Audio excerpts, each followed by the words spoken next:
हरिओम. करौ सीतापती पातु. करौ सीतापती पातु.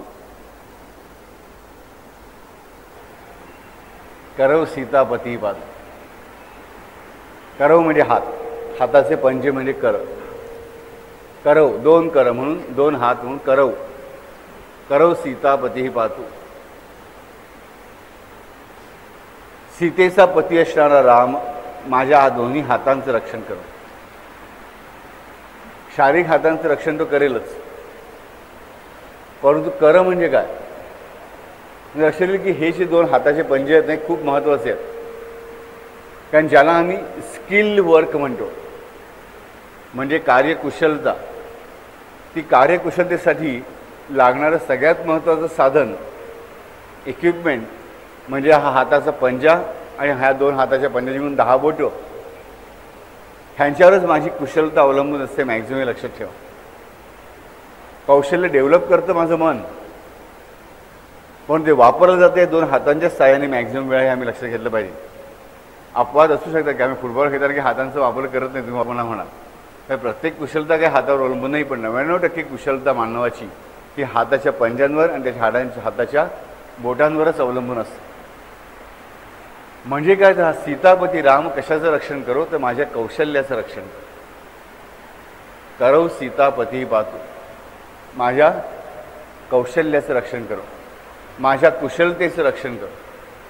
मग सीतापतीच का, हा प्रश्न आम्हाला पडला पाहिजे की हाताचं रक्षण दुसरं नाव का नाही. प्रत्येक ठिकाणी म्हणजे बुधकोशी ऋषीने जे नाव वापरलं आहे ते नाव डेफिनेटली त्या गोष्टीशी संबंधित आहे. म्हणजे सीतेच्या पती असण्याचं आणि कुशल असण्याचं काहीतरी संबंध, काहीतरी नातं असलंच पाहिजे. सीता, आमच्या समोर सीता येते ती एक असहाय्य सीता. रामाला हाकून काढलं, रामाबरोबर निघाली, बिचारी जंगलामध्ये गेली. एक राजकुमारी, एक महाराणी, पायामध्ये चपलाही नाहीत, वाहनाही नाहीत, अंगावर धड वस्त्र नाहीत, वल्कल घातलेली आहेत, अशा परिस्थितीमध्ये निघते. काही लोक मला प्रश्न विचारतात, बापू अशी जर फक्त वल्कल नेसून सीता बाहेर पडली, मग जेव्हा रावणाने तिला पळवून नेली तेव्हा म्हणे ती आपले दागिने टाकत गेली आणि त्यामुळे तिचा माग काढणं सोपं झालं, ही कथा कशी काय. ह्याच्यावर तुम्ही रामायण वाचलेलं नाही. आम्ही मूळ ग्रंथ न वाचता स्वतःच्या कल्पनेने मूळ गोष्टी कशा चुकीच्या ते ठरवायचा प्रयत्न करतो. वाल्मिकी मूर्ख नव्हते, तुलसीदासही मूर्ख नव्हते, एकनाथही मूर्ख नव्हते, हे पहिल्यांदा आम्हाला समजलं पाहिजे. आणि राम आणि सीताला मूर्ख म्हणणं म्हणजे स्वतःचाच मूर्खपणा साबित करणं. सीताच्या वनवासाला जायला निघते तेव्हा ती सगळे दागिने उतरवून ठेवायला लागते. त्याच क्षणाला वसिष्ठांची पत्नी अरुंधती तिला म्हणते की हे सीते, आज तू अंगावरचे दागिने धारण केलेले आहेस ते तुला तुझ्या पित्याकडून प्राप्त झालेले आहेत. हे तुझं स्त्रीधन आहे, त्यामुळे ह्याच्यावर तुझ्या पतीचाही हक्क नाही, तर पतीच्या मातेचा किंवा पतीच्या पित्याचा तर मुळीच नाही. काही तिला सांगत सगळे दागिने काढून ठेव, मंत्राला सांगायचे दागिने काढून ठेव. परंतु अरुंधती जी वसिष्ठाची पत्नी आहे आणि जी सर्वात मोठी धर्मज्ञ म्हणून जाणली जाते, ती सांगते की ह्या तुझ्या दागिन्यांना मात्र कोणाचाही हक्क नाही, कारण हे तुझं स्त्रीधन आहे. आणि म्हणून तुझ्या पतीने सुद्धा तुला आज्ञा करता कामा नाही की दागिने काढून ठेव म्हणून. ही सर्वस्वी तुझ्या अधिकारातली गोष्ट आहे. आणि म्हणून हे सीते, हे अलंकार तू तुझ्या अंगावर धारण कर. आणि म्हणून जेव्हा रावण सीतेला पळून जायला निघतो तेव्हा सीतेला आठवण पडते की माझ्या अरुंधती मातेला माझी काळजी होती, पुढे काय घडणार याची तिला माहिती होती. करौ सीतापती पातु. कौशल्य, आणि हे कौशल्य नेहमी प्रेमातूनच उद्भवतं, लक्षात ठेवा. माझं चित्रकलेवर प्रेम असेल तरच माझी चित्रकला अधिक कुशल होईल. माझं गाणं ऐकण्यावर प्रेम असेल तर मला गाता येईल, हे मला कळलं पाहिजे. म्हणजे कौशल्य, जे कुठल्याही गोष्टीतलं कौशल्य हे त्या गोष्टीवर माझं प्रेम असल्याचे असू शकत नाही. मला इकडे एक कबीराची साखी आठवते. मी आत्ताच काही दिवसापूर्वी कोणाशी बोलताना बोललो खूप सुंदर आहे, अत्यंत सुंदर. कबीरदास म्हणतात, कबीर महाराज जे काही खायची गोष्ट असं ठेवा, प्रचंड मोठा संत आहे, प्रचंड मोठा संत. आपण तुकारामाला कसं होतं ना, तसाच कबीर आहे. त्याची दोन ओळी मला अत्यंत आवडतात, सगळ्यात आवडत्या ओळी आहेत त्या माझ्या. प्रेम गली अति सांकरी, प्रेम गली अति सांकरी. सांकरी म्हणजे नॅरो, अरुंद. प्रेम गली अति सांकरी, तेमा दुजा न समाय. प्रेम गली अति सांकरी, तेमा दुजा न समाय. मैं होवे तो हरि नहीं, मैं होवे तो हरि नहीं, हरि है तो मैं नाही. की ही भक्तीची पायवाट जी आहे ना, ती एवढी अरुंद आहे, नॅरो आहे. तेव्हा दुजा न समाय, म्हणजे त्यात दोघं जण नाही राहू शकत, एकच राहू शकतो. जर मी आहे तर हरी नाही, आणि हरी आला की मी उरलोच कुठे. म्हणून काय करायचं, वाट कोणाला करून द्यायची, त्याला. त्याच्यामध्येच सगळं अख्खं विश्व आहे. बीज एवढासा क्षुद्र जीव आहे, ह्या अनंत कोटी ब्रह्मांडांमधली एवढीशी पृथ्वी, त्याच्यामधला मी एक मानव, किती लहान पृथ्वीच्या मानाने. अख्खं विश्व जर परमेश्वरामध्ये सामावलं जातं तर मी काय नाही सामावलं जाऊ शकत. मग माझं मी पण कशाला वेगळं पुढे पुढे पुढे मिरवत ठेवू. प्रेम गली अति सांकरी, तेमा दुजा न समाय. खूप मोठा सिद्धांत कबीरदास सोप्या शब्दाने मांडतात की अहम ब्रह्मासी वगैरे मोठी मोठी वाक्य आम्हाला नाही कळत. हाई ब्रह्म, तोही ब्रह्म, दगडी ब्रह्म, धोंडाई ब्रह्म, सापही ब्रह्म, कसं समजणार मला सांगा. उगीच तोंडाच्या वायफळ बडबड करायची आणि लोकांना भापवायचं. मोठ्या मोठ्या गोष्टी ऐकायला म्हणजे लोक घाबरतात, शरण येतात पटकन, आणि मग स्वतःचा मोठेपणा मिरवायचा लोकांच्या समोर, स्वतःचा फायदा उकळण्यासाठी. प्रेम गली अति सांकरी, तेमा दुजान समा. एवढं आम्हाला कळलं ना, ते बस झालं. त्यामुळे सांकरी, आपण म्हणा साकड जागा, मराठीमध्ये पण शब्द वापरा, साकड जागा. मशिरीचं वर्णन आपण ऐकतो, वाचतो, ज्यांनी सैचरित्र वाचलेलं आहे त्यांना माहिती आहे. म्हशीच्या वर्णनामध्ये साकडी शब्द येतो. ती कशी होती, अरुंद होती, खूप खास खळगे असायचे. पण सांकरीचा एक अर्थ आणखी किती अरुंद, तर एक वीतभर. प्रेम गली अति सांकरी म्हणजे एक वीत लांबीची, एक वीत म्हणजे परत कर. आणि इथे बुधकौशिक ऋषी काय मागतोय की माझ्या हाताचं रक्षण कर, म्हणजे माझ्या एका वीतीचं रक्षण कर. ही जी वीतभर वाट आहे ना माझी, ही माझी भक्तीची वाट आहे. त्या भक्तीचं, त्या वाटेचं रक्षण कर. कारण ही जी लहानशी वाट आहे, या लहानशा वाटेवर मी मी मी मी मी माझं माझं माझं माझं कर उभा राहतो. त्यामुळे तो प्रभू येऊ शकत नाही. अशा हरी हरी हरी हरी म्हणत मी माझं काम करत राहिलो तर हरी येतो आणि त्याच्यामध्ये मी सुखाने राहतो. बघा, आपण एक खेळ खेळतो लहान मुलांच्या वाढदिवसाच्या दिवशी. आपण असं गाणं लावतो आणि वर्तमानपत्र मोठं ठेवलेलं असतं, प्रत्येक 10-12 जोड्या दिलेल्या असतात. आई आणि मुलगा, पती पत्नी किंवा 2 मित्र 2 मैत्रिणी उभे असतात. त्या वर्तमानपत्रावरती उभं राहायचं असतं दोघांनी, आणि आपण गाणं सुरू करतो आणि त्याच्यावर त्यांनी नाचायचं असतं. आणि मग मनेच आपण ते बंद केलं की त्याच्यानंतर दुसऱ्याला त्याची घडी घालतात. मग परत गाणं सुरू, मग परत नाचायचं, मग तिसरी घडी येते, मग चौथी घडी होते. असं करता तो अगदी छोटा होतो. जिंकतो कोण शेवटी, कारण शेवटी एवढा वीजभरच अंतराचा हा आकाराचा कागदाचा तुकडा राहतो. तर एक व्यक्तीच्या दुसऱ्या व्यक्तीला उचलून घेते स्वतःच्या कडेवर, तेव्हाच ती यशस्वी होते. आम्हाला जी भीती वाटते ना की हरी आला की मी जाईन, मी संन्यासी होईन, मी मला मोक्ष मिळेल, नाही. भक्ती मार्ग मोक्षाला हाक मारतच नाही. जनाबाईच्या स्पष्ट शब्दामध्ये आम्हाला सांगते, खूपही सांगते की ती मुक्ती नावाची भिकारी माझ्या दारात येते वारंवार आणि मी त्याला हाकलून काढते, मला तुझी गरज नाही म्हणून. तर भक्त काय मागतो, सामिप्य, कडेवर घे मला. जेव्हा तुमच्या त्या अरुंद वाटेवर फक्त हरी उभा राहील ना एकटा, तेव्हा तुम्ही तरी असालच, पण कसे, तर त्याच्या कडेवर असाल. आता मला सांगा, हरीने कडेवर घेतलं, तुम्हाला काय पाहिजे.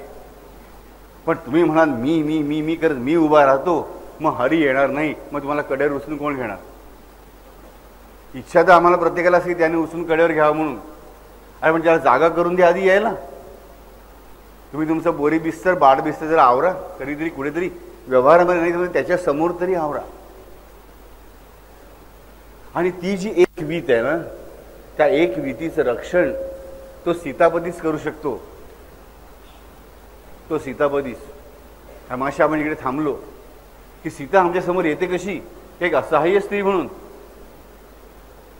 सीता असहाय्य स्त्री कधीच नव्हती, आम्हाला कळलं पाहिजे. रामायण नीट वाचलं तर आम्हाला कळेल की सीता आता असहाय्य स्त्री नव्हती. ती एक एक दागिने टाकत गेली, म्हणजे तिची बुद्धी घाबरलेली नव्हती. ती घाबरलेली असती तर तिला सुचलत नसतं की मी एक एक दागिना टाकत जाईल, म्हणजे माझ्या रामाला माझ्या लक्ष्मणाला माझा मार्ग कळेल. बघा, माणूस घाबरून गेला की त्याचे डोकं काम करत म्हणून भीतीने माझं डोकं काम करत होतं. सीता जर घाबरली असती, असहाय्य असती तर तिने हा विचार केला नसता. एवढंच नव्हे तर रावण जेव्हा तिला अशोकवनामध्ये ठेवतो तर ती काय रावणाची उतरवून ठेवते माहिती आहे? सुन दसमुख खद्योत प्रकाशा कबो की नलिनी करे विकासा. सुनु दसमुख खद्योत प्रकाशा. खद्योत म्हणजे काजवा.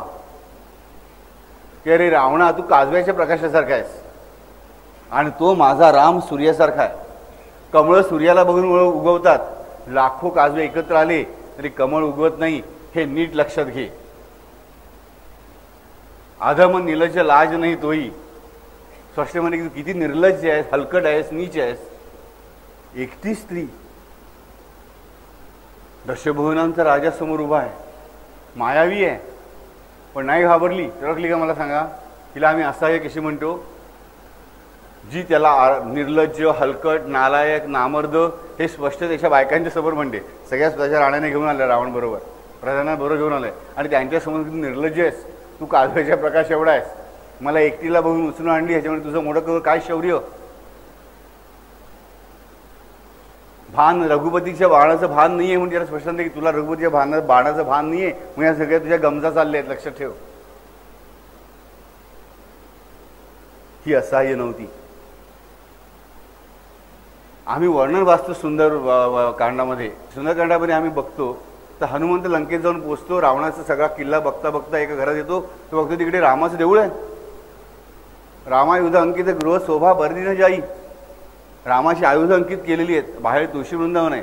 अरे मला सांगा राजानो, रावणाने बिभीषणाला अलाव केलं असतं का? परवानगी दिली असती का असं रामाचं देऊळ बांधण्याची? दिली असती का? चान्स नाही. तरी ते होतच. आणि वरती आम्ही म्हणतो बघतो की तो हनुमंत काय करतो की तो बघतो हे आहे रामाचं सगळं आहे खरं, पण कशावरून हा नक्की रामभक्त आहे? बिभीषण जागा होताच राम राम नामस्मरण करतो. असा हनुमंत ओळखतो की येस बरोबर आहे, हा रामाचा भक्त आहे. आणि झोपेतून उठलेला आहे नुकताच, कोणी बघत नाहीये तरी हा रामाचं स्मरण करतोय, म्हणजे हा खरा रामभक्त असला पाहिजे. आणि मग म्हाताऱ्या ब्राह्मणाचं रूप घेऊन त्याच्या समोर येतो. ह्या सीतेने रावणाच्या लंकेमध्ये आल्यानंतर पहिल्यांदा त्रिजटेला ताब्यात घेतली. तिच्या भोवती जी राक्षसणींची सेना होती त्याची नायकिन जी होती, नायक स्त्री जी होती, चीफ त्रिजटा, तिला तिने रामाच्या कथा सांगून घर का भेदी लंका जारी, आम्ही जी म्हण वापरतो ती अशी खरी आहे, तिला पोटात घेतलं. तिला रामभक्ती शिकवली, तिला रामाचं महात्म्य शिकवलं. आता विचार करा, तिचं संरक्षण करणारी जी सेना आहे राक्षसणींची, त्याची चीफ रामाची भक्त करण्याचं काम कोणी केलं? सीतेने केलं. विभीषण आणि माल्यवंत ह्यांच्यापर्यंत हनुमंत यायच्या आत रामभक्ती कोणी पोचवली? त्या त्रिजटेच्या थ्रू सीतेने पोचवली. आणि त्रिजटा ही विभीषणाची सख्खी मेवणी आहे. तर त्रिजटा जी आहे ती त्रिजटा विभीषणाची सख्खी मेवणी आहे. म्हणजे त्रिजटेला ताब्यात घेऊन तिने विभीषणापर्यंत मार्ग काढलाय सीतेने. तर माल्यवंत हा विभीषणाचा मेवणा आहे, त्रिजटेचा आणि विभीषणाच्या बायकोचा भाऊ आहे सख्खा. तो रावणाचा सचिव आहे. ह्या तिघांना बरोबर सीतेने खिशात टाकले. रामनामाचं प्रेम लावून रामाची भक्ती दिली. रावणाच्या लंकेमध्ये त्याची खास 3 माणसं जी आहेत, त्याच्या स्त्री सेनेची प्रमुख त्रिजटा, त्याचा भाऊ विभीषण आणि ज्याचा मेहुणा आणि सचिव स्वतः माल्यवंत, ह्या 3 प्रमुख व्यक्तींना त्याने ऑलरेडी घरकाभेदी बनवून ठेवलेलं आहे. सीता ही असहाय्य स्त्री मुळीच नाही. ती धीरडेला जरूर सांगते की हा रावण येऊन मला मारणार, राम कधी येणार आहे मला माहीत नाही, आणि काढ रची चिता बनाई, की कान लाकडं आणि मला चिता जाळून टाक, ह्याची घाणेरडी वचनं ऐकणार कोण, मला कंटाळा आलाय. पण त्याचबरोबर तिने काय केलं, तिने ह्या सगळ्यांना रामाची भक्ती दिली. सगळ्या लंकेचंच रूपांतर अयोध्येत करण्याचा प्रयास कोणी सुरू केला, तर पहिल्यांदा सीतेने सुरू केला. लंकेचंच रूपांतर अयोध्येत झालं, लक्षात ठेवा. कारण शेवटी लंकेचा राजा कोण झाला, रामच झाला. आणि बिभीषणाने त्याचं दास्यत्व स्वीकारलेलं होतं. म्हणजे राजा बिभीषण झाला ते नावाची दुहाई कोणाची फिरली, तर रामाचीच. म्हणजे लंकेत सुद्धा रामराज्य स्थापन केलं, आणि ते करण्याचं कार्य शुभारंभ कोणी केलं आहे, तर या सीतेने केलेलं आहे. अशी सीता की जी लंकेत, इतर ठिकाणी रामराज्य स्थापन करणं सोपं आहे, पण लंकेत म्हणजे जिकडे रामाचा शत्रू राहतो त्या जागेत सुद्धा रामराज्य सुरू करण्याची ताकद जिची आहे, अशी सीता, अशा सीतेचा पती, अशा सीतेचा पती. मग आम्हाला प्रश्न पडतो की बापू, हा जर सीतेचा पती राम आहे, मग सीता दुःखी का झाली? मानव आहेत, मानव जन्म स्वीकारलाय, प्रत्येक मानवी भावना त्यांनी स्वीकारलेलीच होती. पतीचा विरह झालाय, ज्याच्यावर प्राणापलीकडे प्रेम आहे, त्याचा विरह तिला आहेच, रामालाही आहेच. परंतु ह्या विरहाचं एवढं मोठं प्रचंड दुःख झाल्यानंतर सुद्धा ही महाप्रज्ञा सीता दुष्ट रावणाला शरण जात नाही, हे आम्हाला गर्व आहे. कारण प्रेम गली बहु सांकरी तेमा दुजान समाय. कारण तिचं मन एवढं रामप्रेमाने भरलेलं आहे की ती एकटी नाहीच आहे मुळी. तिच्या मनाने नाम चिंतन कोणाचं चालू आहे, रामाचं चिंतन चालू आहे, मुखाने रामनाम चालू आहे. तिची नजर कुठे आहे, तर स्वतःच्याच पावलांकडे आहे. स्वतःच्या पावलांकडे काय, मागे मी सांगितलं होतं तुम्हाला, काय सुंदरकांडात आणि रामायणामध्ये आम्ही वाचतो, वाल्मिकी रामायणामध्ये, की सीता सदैव स्वतःच्याच पायाकडे नजर लावून बसलेली आहे. का? कारण दुसरीकडे कुठे बाहेर बघायचं घाण दिसणार, सगळी राक्षस राज्य आहे. स्वतःच्या पायाकडे का बघते, त्या पायाकडे लक्ष्मण बघतोय.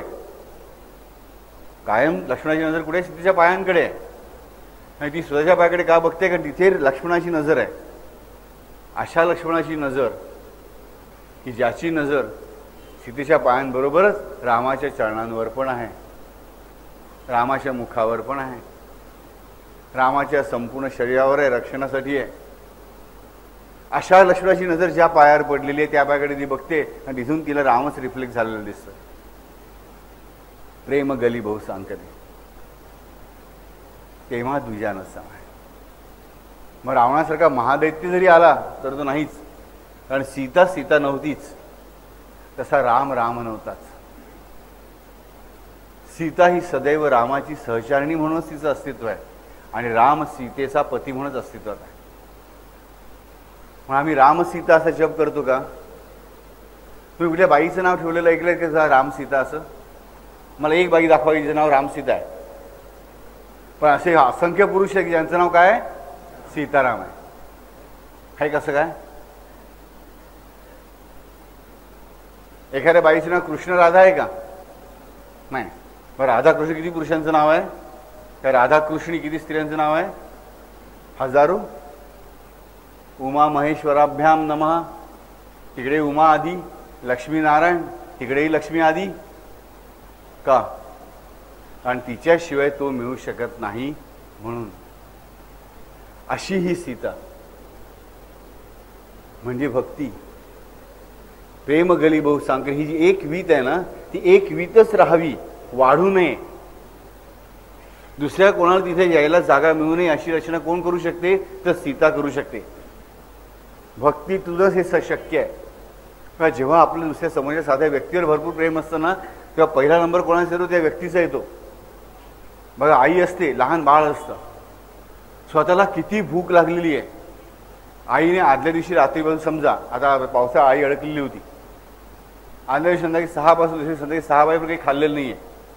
24 तासांनी घरी पोहोचली तेव्हाच कोणीतरी मुलाला शाळेतून आणून घरी सोडलं आणि आईकडे फक्त एक पाकिट आहे खाण्याचं. मुलगा म्हणाला मला आई भूक लागली. आईने एक घास तोंडात घालते. आई काय करेल? ताबडतोब ते पॅकेट मुलाला भरवेल. तिच्या तोंडात घास जाईल का? नाही. पहिलं कोण आलं? ज्याच्यावर तिचं प्रेम आहे तो पहिला. आमचं परमेश्वर प्रेम असं पाहिलं की तो पहिला. आम्ही वाट कशी लावून गेली स्वतःची? आम्ही नेहमी काय म्हणतो, घरी गणपती आला की असं देवाची पूजा केली की नैवेद्य दाखव. बरोबर? तुम्ही प्रत्येकानं शब्द बोललाय की नाही? हात वर करायचे हे शब्द कधी बोललेत किंवा ऐकले त्यांनी? सगळे म्हणतात. मग लाज कशाला वाटायला पाहिजे आपल्याला? नैवेद्य दाखव. हे काही आमची वृत्ती काय आहे? नैवेद्य दाखव आणि परत आण. हा शब्द पहिल्यांदा सोडा. दाखवता कसं नैवेद्य राजानो? नैवेद्य अर्पण करा. तो भौतिकदृष्ट्या येऊन खाणार नाही. तुमची भक्ती नामदेव एवढी अजून सिद्ध झाली नाही मला माहिती आहे, पण माझा भाव तरी तसा असू दे. पण आम्ही शब्दच मी कसा वापरतो? आमच्या सोयीचा. नैवेद्य दाखव. आम्ही एका घरामध्ये गंमत बघितली होती. एवढूशी ताटली, ते झाली मग एवढूसा भात, एवढूसा शिरा, एवढूसा अमुक सगळं, एवढं सगळं नैवेद्य दाखवायला देवाला. म्हटलं का? नाही, दाखवायला. म्हटलं बरोबर आहे, खरं आहे. तो बिचारा खायची इच्छा असेल तरी खाणार नाही, अशीच आम्ही आधी सोय करून ठेवली. म्हणजे किती किती आम्ही आमच्या स्वतःलाच हास्यास्पद करत राहतो आम्हाला कळत नाही. नैवेद्य दाखवणं हा प्रकार पहिल्यांदा सोडून द्या. पहिल्यांदा माझ्या तोंडात शब्द होता की नैवेद्य दाखवणार नाही. मला नैवेद्य अर्पण करायचं आहे, दाखवायचा नाही. आणि इकडे पाणी फिरवलं, लगेच आपण आणायचो काय म्हटलं की लगेच उचलू नका. एक क्षणभर डोळे बंद करून असा विचार करा की प्रभू खरंच हे जे काय केलंय ते गोड मानून घे. एक मिनिटभर एवढं म्हणा डोळे बंद करून, खरंच त्यातला एक घास त्याने उचललेला असतो. पण आम्हाला फक्त ते पाणी असं फिरवायचं की असं फिरवायचं. अजूनही पत्र येतात, बाबू नैवेद्य ठेवला देवाच्या समोर की भात ह्या बाजूला आपल्या बाजूला करायचा की त्याच्या बाजूला करायचा? त्याच्या भोवती डावीकडून उजवीकडे पाणी फिरवायचं की उजवीकडे डावीकडून पाणी फिरवायचं? त्यानंतर त्याच्या खाली चौकोन करायचा की गोल करायचा? चौकोन भरीव करायचा की रिकामा करायचा? अरे काय थोतांड आहे ह्याची. त्या प्रभू परमात्म्याला काही आवश्यकता नाही. चौकोनाऐवजी फुल्ली मारलीत म्हणजे तुमच्यावर फुल्ली नाही मारणार, लक्षात. पण जे काही करणार ते प्रेमाने करणार, हे खूप महत्वाचं आहे. पण हे भक्तीशिवाय शक्य नाही, आम्हाला कळलं पाहिजे. आणि जीवनामध्ये ही अरुंद पायवाट जी आहे ना, ती खूप महत्वाची आहे. पण पिपा सुद्धा आम्हाला काय सांगतो? पिपा म्हणे माझी कोरी ढोर वाट. शब्द तेही अभंग माहीत नाही लोकांना, व्हेरी बॅड. पिपा म्हणे माझी कोरी ढोर वाट, तू माझा गुराखी मी ढोर रे. ढोरवाट केवढी लहान असते माहिती आहे तुम्हाला? केवढी लहान असते? ढोर एवढं मोठं असतं, पण ढोरवाट एवढी मोठी असते का? ढोर म्हणजे गुरं, म्हणजे गाय जाण्याचा मार्ग. केवढी असते? तिचं अगदी एवढी, एक वीत पण नाही, एवढी. गाईचे एक खूर राहण्याची जी जागा आहे, का एक खुराच्या बाजूला दुसरं खूर पडत नाही, तो पुढे मागेच पडत असतो ना. एक खूर राहण्या एवढी जागा म्हणजे ढोरवाट. आम्हाला तिकडे कळलं पाहिजे. पहिल्यांदा पिपाचे गाणे ऐकताना ह्या लिहितो म्हणजे खूप मोठ्या पातळीवर लिहितो. पिपा म्हणे माझी कोरी ढोर वाटो.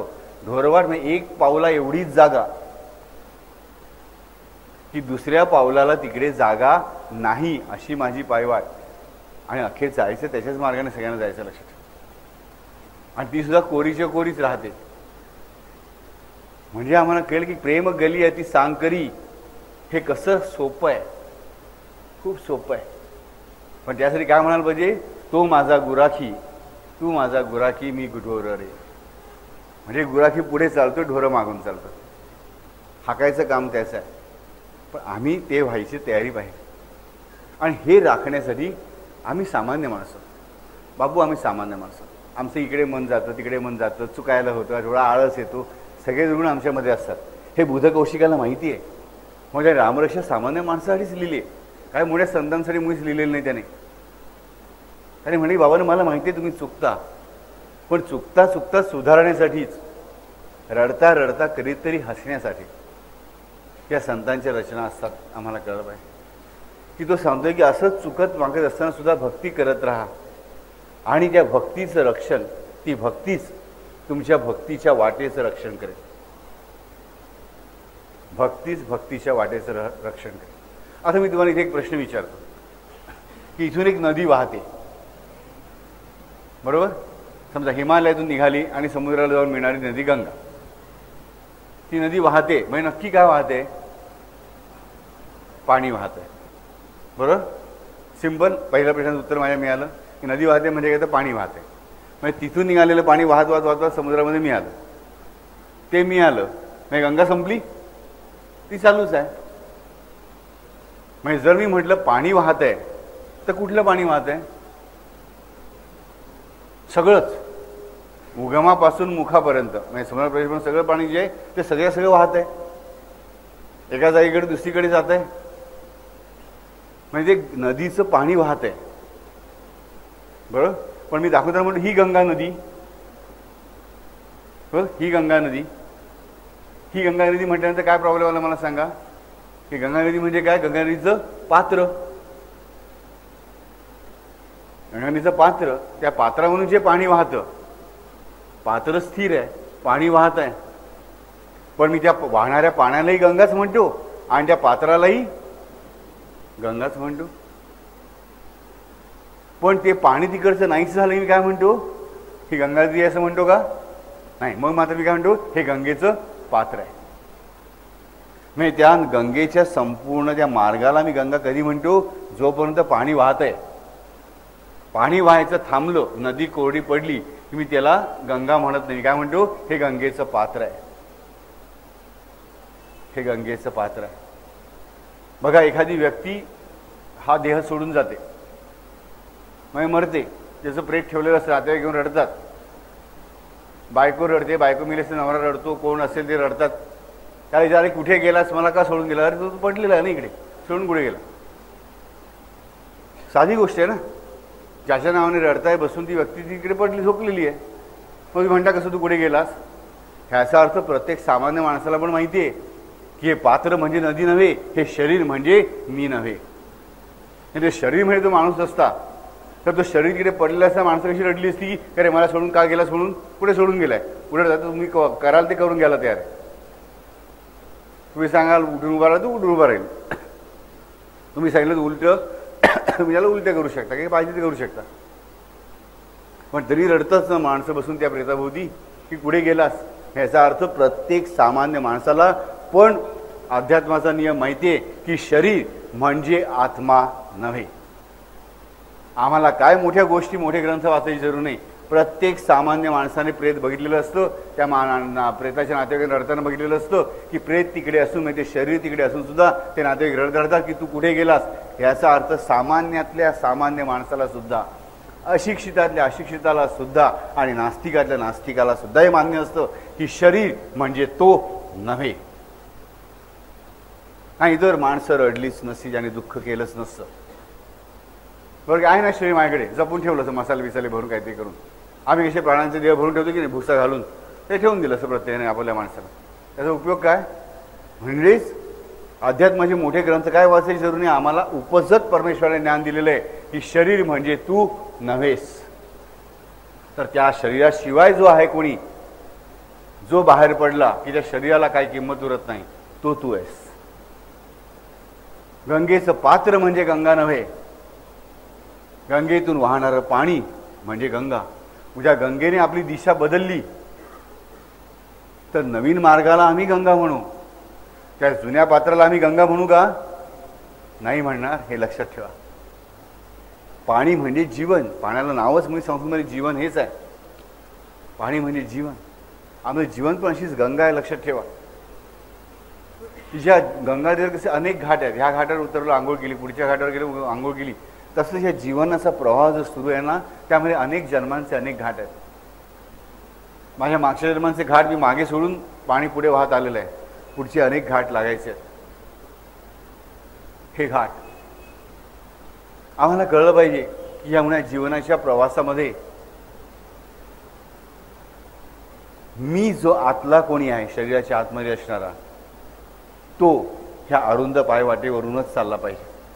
त्याच्या जीवन नदीचा प्रवाह, त्या प्रवाहाचं पात्र फक्त त्या हरीलाच जागा देणारं असलं पाहिजे, दुसऱ्या कोणालाही नाही. शरीराचा व्यवहार भरे नातेवाईकांशी होईल, मित्रांशी होईल, शत्रूंशी होईल, सगळ्यांशी होईल, पण मी माझ्या अंतरंगातून, प्राणापासून, मनापासून, बुद्धीने त्या भगवंताला शरण जायला पाहिजे आणि फक्त त्यालाच जागा करून द्यायला पाहिजे. जमेल तसं. मला पहिल्या दिवशी एकदम नामदेव, कबीर, तुकाराम म्हणून जमणार नाहीच, पण कधीतरी एक दिवस त्या दिशेने प्रवास सुरू व्हायलाच पाहिजे. कारण तुम्हाला मनापासून राजानो, केवळ परमार्थासाठी नाही तर साधा प्रपंचसुद्धा नीटपणे होण्यासाठी भगवंताच्या कृपेची आवश्यकता आहेच आहेच. जर असं नसतं की प्रपंचासाठी भगवंताची आवश्यकता नाही, फक्त परमार्थासाठी आहे, तर फक्त साधू संन्यासी देवाला पूजत राहिले असते आणि साधू संन्यासांचा नंबर वाढला असता. तसं झालंय का मला सांगा? नाही. साधू संन्यासी खरे खुरे, बोके संन्यासी मी म्हणत नाही. बाकीचे आम्ही काही गृहस्थाश्रमी जे आहोत ते कुठ्या ना कुठ्या रूपात आम्ही परमेश्वराची उपासना करतोच आहोत, प्रार्थना करतोच आहोत, स्तोत्र म्हणतोच आहोत. म्हणजे याचा अर्थ प्रपंचासाठी पण भगवंताची आवश्यकता आहे आणि हे दाखवण्यासाठीच भगवंताने प्रपंच करून दाखवला. माया मनुष्यम हरिम, रामाचं वर्णन आम्ही वाचतो, माया मनुष्यम हरिम. त्याने प्रत्येक नातं खेळून दाखवलं, कसं नातं खेळायचं सुंदरपणे, जीवनामध्ये चांगला धर्म कसा चालवायचा, आपल्या सेवकांवर कसं प्रेम करायचं, आपल्या भक्तांवर, आपल्या मित्रांवर, आपल्याला प्रेम करण्यावर कसं प्रेम करायचं, आपल्याशी वाईट वागण्याशी सुद्धा कसं वागण्याचा प्रयत्न करायचा. कैकेयी त्याशी वाईट वागली आणि रावणही त्याशी वाईट वागला, पण त्याचं कैकेयीशी वागणं वेगळं आहे, त्याचं रावणाशी वागणं वेगळं आहे. हे आम्हाला पहिल्यांदा कळलं पाहिजे. सगळ्यांना सरसकट एकच कायदा तो कधीच लावत नाही, म्हणून तो प्रभू आहे. आम्हाला त्या जीवनातून काहीतरी शिकता आलं पाहिजे. रामायण मी मागेच सांगितलं की रामायण घडून गेलेलं नाही आहे, इतिहास म्हणून ते घडलंच, पण ते घडून गेलं नाही. रामाच्या जन्मापासून शरयू नदीत रामाने प्रवेश करेपर्यंत प्रत्येक क्षण आजही ह्या विश्वात इथेच आहे. प्रत्येक क्षण, मी घटना म्हणत नाहीये, प्रत्येक क्षण त्या त्या क्षणाच्या घटनेसकट आहेच. आणि म्हणून आम्ही जेव्हा रामचरित्र वाचतो तेव्हा तो क्षण ह्या सृष्टीत त्या क्षणाला असतोच. आणि त्यामुळे माझं रामकथेचं वाचन जिवंत होतं, हे लक्षात घ्या. रामाच्या कथेला एवढं महत्त्व काय मला कळलं पाहिजे. मग आम्हाला कायम लहानपणापासून संस्कार कोणाचे रामायणाचीच आहेत. रामायण मालिका जेव्हा चालू होती रस्ते ओस पडायचे, एवढं महाभारताच्या एवढे झालं नाही. कारण का? आज हजारो लाखो वर्ष गेली तरी रामाची कथा लोकांना प्रिय वाटणारच, कारण ती जिवंत कथा आहे. म्हणून आम्ही बाकीच्या कथा वाचतो, त्या वाचता आमच्या मनासमोर ते जिवंत होऊ शकत नाही, कारण आमच्यात ती कपॅसिटी नाही आहे. भगवंताच्याच कथा असतील, पण ती कथा त्या क्षणाला घडत नसल्यामुळे ती आम्ही तिच्याशी व्हायब्रेट करू शकत नाही. परंतु रामाच्या कथेतील प्रत्येक जे काही मी वाचतोय, विचार करू, प्रत्येक त्या क्षणाला आहेच, जिवंतपणे आहेच. त्यामुळे तो जिवंतपणा माझ्या वाचनाला, माझ्या ऐकण्याला प्राप्त होतो. आणि म्हणून प्रत्येक मानवी मनाला रामकथा किती वेळा वाचली, किती वेळा ऐकली तरी कंटाळा अजिबात येत नाही. तसंच रामनामाचं पण आहे. रामनाम किती वेळा घेतलं ती कंटाळा येत नाही, कारण राजानो हनुमंत दर क्षण रामनाम घेतोच आहे. मी विष्णू सहस्त्रनाम म्हणायला बसेन तर सतत कोणी विष्णू सहस्त्रनाम म्हणायला बसत नाही, हनुमंत एवढा श्रेष्ठ. परंतु हनुमंत प्रत्येक क्षणाला म्हणतोय प्रत्येकाबरोबर. तो शेष जो आहे तो विष्णू सहस्त्रनाम सतत म्हणतोय सहस्त्रमुखाने, पण त्याच्यापर्यंत पोचणं ही खायची गोष्ट नाही. कारण शेवटी लक्षात ठेवा, त्याने जर दंश मारायचं ठरवला तर कोणाचं काही खरं नाही, तो मारत नाही, तो त्याचा धर्मही नाही, हे आम्हाला कळलं पाहिजे. पण तरीही तो फक्त छाया देण्याचंच काम करण्यासाठीच त्याचं जीवन समर्पित करतोय, आम्हाला कळलं पाहिजे. पण जो रामनाम मात्र जिवंत आहे, प्रत्येक क्षणाला हनुमंत घेतोय. आणि जेव्हा मी राम उच्चारतो शब्द, त्याच्यावर हनुमंताने उच्चारलेलाच असतो. म्हणून मी घेतलेल्या रामनामाला ताकद प्राप्त होते, हे लक्षात ठेवा राजानो. गधड्यासारखे बाकीच्या गोष्टी टाइमपास करत राहू नका. की रामनाम जिवंत का, रामाची कथाच जिवंत का, कारण ती प्रत्येक क्षणाला घडतेच आहे. रामनाम जिवंत का, कारण प्रत्येक क्षणाला तो हनुमंत घेतोच आहे. म्हणून मी कुठल्याही क्षणी सुरू करू शकता. म्हणून रामनामाची दीक्षा घ्यावी लागत नाही का? अरे दीक्षा देणारा हनुमंत कायम रामनाम घेतोच आहे. तुम्ही उच्चारलं की आपोआप त्याच्या आधी त्याने उच्चारलेलं आहे, तुमच्याबरोबर तो उच्चारतोय, तुमच्याबरोबर नंतर तो उच्चार जाणार आहे, म्हणजे दीक्षा झालीच. हा दीक्षा देणारा कोण आहे? हनुमंत आहे. तसंच गुरुनाम श्रेष्ठ आहे मानतो. गुरु गुरु गुरु म्हटलं नुसतं काय तुमचा जो खराखुरा सद्गुरू असेल त्याचं नाव कायम का श्रेष्ठ आहे? कारण ते नाम म्हणजेच ओंकार. गुरुनाम म्हणजेच ओंकार, जो स्वयंसिद्ध आहे, जो अनाहत आहे, जो आपोआप उत्पन्न झालाय आणि कुठल्याही अडथळ्याशिवाय अनिरुद्धपणे जो वाहतोय, कुठल्याही विरोधाला न जुमानता जो वाहत राहतो, तो ओंकार आहे. तेच ते गुरुपद आहे.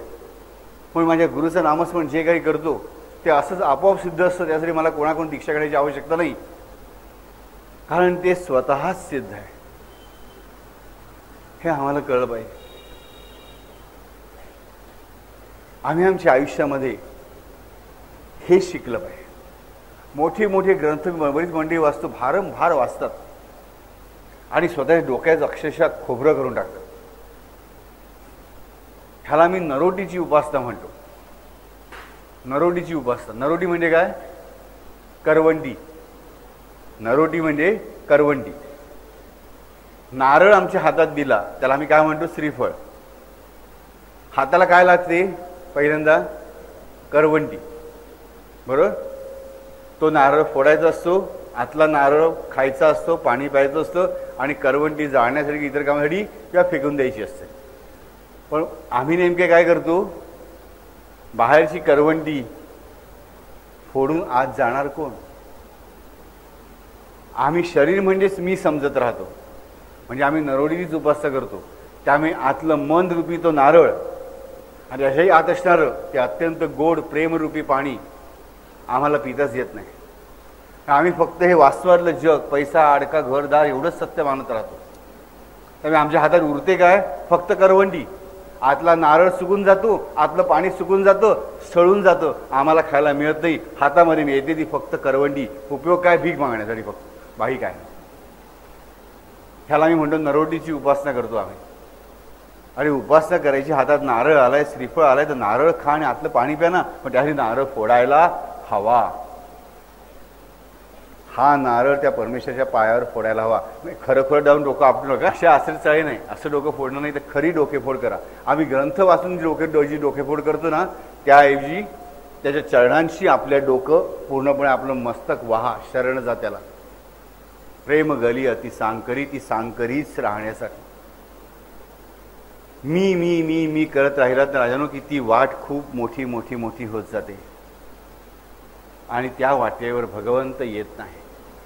आणि ज्या वाटेवर भगवंत नाही त्या वाटेवर रावण आहेच, त्या वाटेवर सैतान आहेच, म्हणजे त्या वाटेवर दुःख आहेच. हे कळा, हे लक्षात घ्या. आणि हे फक्त तो सीतेचा नाथ असणारा रामच मला देऊ शकतो. सीता म्हणजे भक्ती, सीता म्हणजे आनंदिनी, सीता म्हणजे महाप्रज्ञा.